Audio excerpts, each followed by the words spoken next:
Assalamualaikum warahmatullahi wabarakatuh. Perkenalkan, nama saya Lujan Aisyah Rama dengan NIM 2004236 dari Pendidikan Akuntansi kelas A.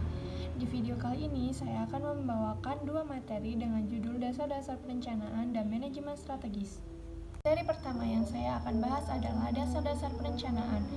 Di materi ini saya akan membawakan tentang pengertian dan urgensi perencanaan, tujuan dan rencana, menetapkan tujuan dan mengembangkan rencana, serta masalah kontemporer dalam perencanaan. Yang pertama saya akan bahas pengertian dan urgensi perencanaan. Sebelum kita mengetahui tentang dasar-dasar perencanaan secara mendalam, alangkah lebih baiknya kita mengetahui terlebih dahulu tentang pengertian perencanaan. Apa sih perencanaan? Jadi perencanaan adalah tujuan dari sebuah organisasi atau pembentukan strategi untuk mencapai tujuan dari organisasi tersebut. Kemudian ada tipe perencanaan. Tipe perencanaan dibagi menjadi dua. Yang pertama ada tipe informal dan yang kedua ada tipe formal. Tipe formal adalah tipe yang tertulis, spesifik, fokus untuk jangka panjang, dan mencakup tujuan organisasi bersama. Kemudian tipe informal yaitu tidak tertulis, fokus untuk jangka pendek, spesifik, dan untuk suatu organisasi atau unit saja. Kemudian selanjutnya tentang urgensi perencanaan. Apa sih urgensi diadakannya perencanaan? Jadi yang pertama yaitu perencanaan dapat memberikan arah. Maksudnya di sini, jika suatu organisasi atau departemen tanpa perencanaan, maka perorangan harus bekerja lintas tujuan serta menghambat organisasi untuk mencapai tujuan secara efisien. Dan ketika manajer dan non-manajer memahami rencana, mereka dapat mengordinasi kegiatannya, saling bekerja sama, dan melakukan apa yang diperlukan untuk mencapai sebuah rencana. Kemudian urgensi yang kedua yaitu dapat mengurangi ketidakpastian. Maksudnya yaitu perencanaan mendorong para manajer untuk memandang ke depan, mengantisipasi perubahan, mempertimbangkan dampak perubahan, dan mengembangkan respon yang tepat.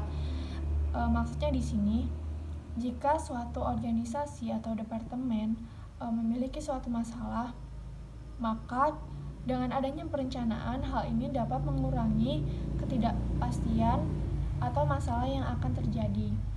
Kemudian meskipun perencanaan tidak dapat menghilangkan ketidakpastian, tetapi perencanaan dapat merespon dengan efektif.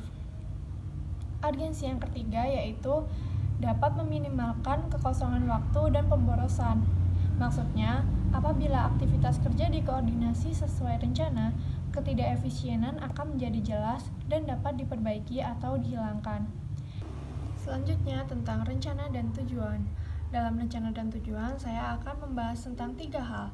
Yang pertama, elemen perencanaan, jenis-jenis tujuan, dan jenis-jenis rencana. Yang pertama ada elemen perencanaan. Elemen perencanaan dibagi menjadi 2, yaitu tujuan atau sasaran dan perencanaan atau planning. Tujuan dan sasaran itu maksudnya yaitu jika suatu organisasi atau departemen memiliki suatu tujuan, maka individu, kelompok, atau seluruh organisasi dapat memberikan kriteria terhadap hasil kerja yang diukur. Kemudian rencana maksudnya yaitu tentang dokumen yang menguraikan bagaimana tujuan akan dicapai. Rencana meliputi alokasi sumber daya, jadwal, dan tindakan lain yang diperlukan untuk mencapai tujuan. Kemudian tentang jenis-jenis rencana. Jenis-jenis rencana dibagi menjadi 4. Yang pertama, rencana menurut jangkauan dibagi menjadi 2, yaitu rencana strategis dan rencana operasional. Rencana strategis adalah rencana yang ditetapkan pada seluruh organisasi dan menetapkan tujuan keseluruhan organisasi. Sedangkan rencana operasional adalah rencana yang meliputi area operasional tertentu dari sebuah organisasi.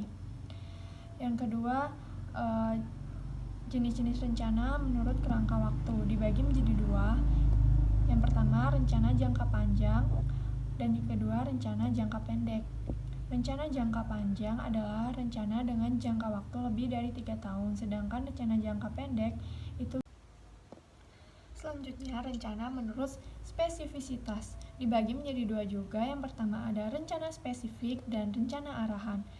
Rencana spesifik itu yang seperti apa? Jadi rencana spesifik adalah rencana yang didefinisikan secara jelas dan tidak memberi ruang bagi interpretasi. Sedangkan rencana arahan adalah rencana yang fleksibel dan memberikan panduan umum. Rencana yang terakhir itu menurut frekuensi penggunaan dibagi menjadi dua, yaitu rencana sekali pakai dan rencana siaga. Rencana sekali pakai adalah rencana satu kali yang secara spesifik didesain untuk memenuhi kebutuhan dalam situasi yang unik. Sedangkan rencana siaga adalah rencana berkelanjutan yang memberikan panduan untuk aktivitas yang dilakukan berulang kali. Kemudian dari tadi kita sudah membahas tentang perencanaan. Perencanaan itu kan suatu yang disusun untuk mencapai suatu tujuan. Perencanaan itu disusun untuk memenuhi tujuan yang baik. Jadi tujuan yang baik itu seperti apa sih? Tujuan yang baik adalah tujuan yang ditulis dengan istilah hasil dan bukan tindakan. Kemudian yang kedua dapat diukur dan dapat dikuantifikasi. Yang ketiga jelas sebagai kerangka waktu. Yang keempat menantang namun dapat dicapai. Yang kelima dicatat, dan yang keenam dikomunikasikan kepada semua anggota organisasi yang memerlukannya. Bagaimana langkah-langkah penentuan tujuan? Jadi langkah-langkah penentuan tujuan itu yang pertama mereview misi atau tujuan organisasi. Apa sih misi? Misi adalah pernyataan yang luas yang memberikan panduan menyeluruh atas apa yang dianggap anggota organisasi penting. Jadi suatu tujuan itu merupakan visi dan misi adalah langkah-langkah dari tujuan tersebut. Kemudian tujuan yang baik harus merefleksikan misi. Dan yang kedua mengevaluasi sumber daya yang tersedia. Walaupun tujuan harus menantang, namun harus tetap realistis. Kemudian tujuan berdasarkan sumber daya yang ada. Betapapun kerasnya upaya yang dilakukan, bila sumber daya tidak tersedia, maka tidak mungkin tujuan dapat tercapai. Kemudian langkah yang keempat yaitu menulis tujuan dan mengkomunikasikannya kepada semua yang perlu tahu.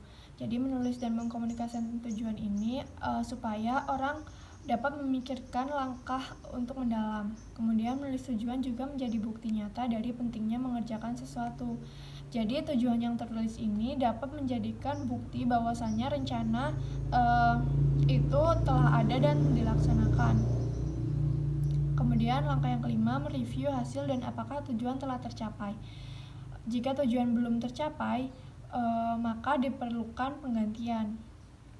Pembahasan terakhir yaitu tentang masalah kontemporer dalam perencanaan. Di sini ada kritik terhadap perencanaan. Kritik terhadap perencanaan itu biasanya yang pertama, perencanaan dapat menyebabkan kekakuan. Maksudnya apa kekakuan? Jadi perencanaan dapat menyebabkan kekakuan adalah kita sudah menyusun rencana dari awal dan kita harus berpatokan terhadap rencana tersebut. Kemudian rencana tidak dapat dikembangkan untuk lingkungan yang dinamis. Yang ketiga, rencana formal tidak dapat mengganti intuisi dan kreativitas. Yang keempat, perencanaan memfokuskan perhatian manajer pada persaingan dewasa, bukan kemampuan bertahan di hari esok. Yang kelima, perencanaan formal memperkuat kesuksesan yang dapat menimbulkan kesalahan. Dan yang terakhir, hanya perencanaan belumlah cukup. Jadi inti dari kritik perencanaan di sini adalah kita sudah menyusun suatu rencana, maka kita harus berpatokan dengan rencana tersebut. Nah, jadi hal ini dapat menimbulkan kekakuan, kurang dapat memberikan kreativitas, inovasi, atau ide-ide dari para anggota.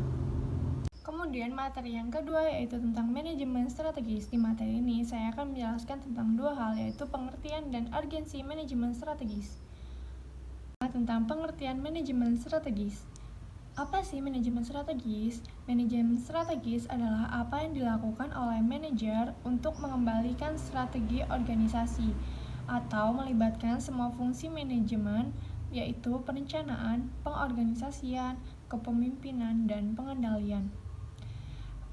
Kemudian apa itu strategi? Strategi rencana mengenai bagaimana sebuah organisasi akan melakukan sesuatu yang harus dikerjakan dalam bisnis, bagaimana organisasi akan menang bersaing, dan bagaimana menarik serta memuaskan para pelanggan agar dapat mencapai tujuannya. Kemudian, yang kedua tentang urgensi manajemen strategis. Urgensi manajemen strategis yang pertama yaitu tentang menghasilkan kinerja organisasi yang lebih tinggi. Yang kedua, dibutuhkan manajer untuk memeriksa dan beradaptasi dengan perubahan lingkungan.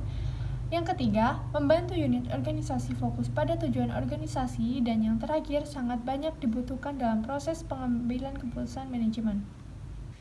Demikianlah materi yang dapat saya sampaikan, semoga dapat bermanfaat bagi kita semua. Mohon maaf bila ada kesalahan, saya akhiri. Wassalamualaikum warahmatullahi wabarakatuh.